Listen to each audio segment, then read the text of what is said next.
Hey, what's going on? This is Greg Helbeck here, and in this video, this is the weekly real estate lesson. I'm going to talk about really price versus terms, right? And how, when you're dealing with sellers, you can get your price on their terms, or they can get their price on your terms. So that is a little confusing. I'm going to go into this, and I'm going to make this video as simple as possible. And before I get into that, if you are not familiar with me, my name is Greg Helbeck. I've been real estate investing for the last 6 years now.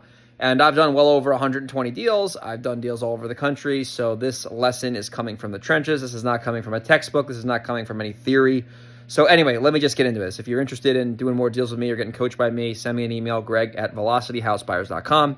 Anyway, so a lot of the times, sellers are going to want a lot of money for their property, right? They're going to want to have, they want to get their price, and they want it on their terms, and they want to close fast, and they want the most money, etc. So here's a lesson that I'll tell you right now. The seller is going to get their price, right, on your terms, or you're going to get your price on their terms. So let me explain that. What does that mean? If a seller is going to get their price, aka a lot of money for the property, it's got to be on your terms, right? Your terms could be maybe you need an inspection period to see if you can wholesale it. Maybe you can do seller financing where they, you put a little bit of money down and then they take back a mortgage and they become the bank. But basically, remember this. If they want their price, it's got to be on your terms or else there's no deal. And never be afraid to walk away from a deal. Or secondly, if the seller, if you want to get your price, generally it's got to be on the seller's terms. What do I mean by that? Generally, if you're going to get a lowball offer, your price, it's because the seller needs you to close fast for whatever reason, or they don't want repairs, etc. So just remember in this video, your price, their terms. Their price, your terms. So before I end this video, I'm going to give you an example on an actual piece of property, okay? So there's a wholesale deal I think it's in Meriden, Connecticut, I believe.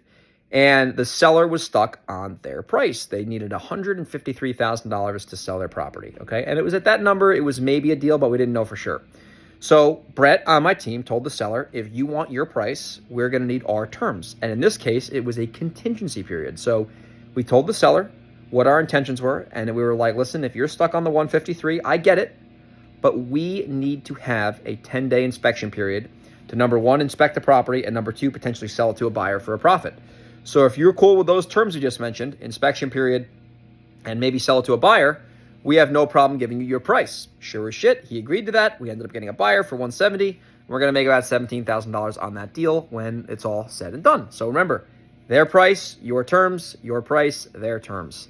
So that is that. Hope you got value from this video. If you did, subscribe to my channel, like the video. Once again, subscribe and like it. And if you're interested in getting coached by me one-on-one, send me an email, greg@velocityhousebuyers.com with the subject line coaching, and I can teach you how to do these deals.